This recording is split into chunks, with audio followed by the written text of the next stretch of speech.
ہاں جی، یہ جو جزم ہے، یہ جو دال نما بنی ہوئی ہے، یہ جس بھی حرف کے اوپر آتی ہے اس حرف کو ساکن کہتے ہیں۔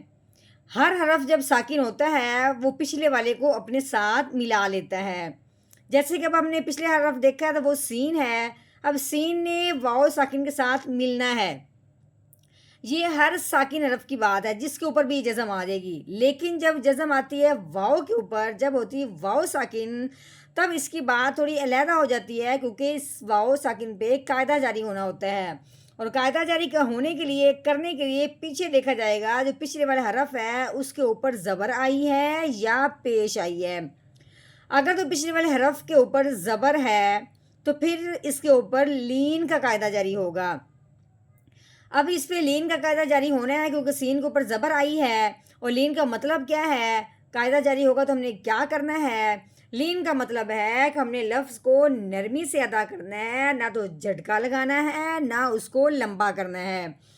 تو اب ہم نے اس کو کس طریقے سے پڑھنا ہے؟ سین واو زبر سو، ہم نے اس کو سو لمبا بھی نہیں کرنا، سو جھٹکا بھی نہیں لگانا۔ کیسے پڑھیں گے؟ سین واو زبر سو، فسو،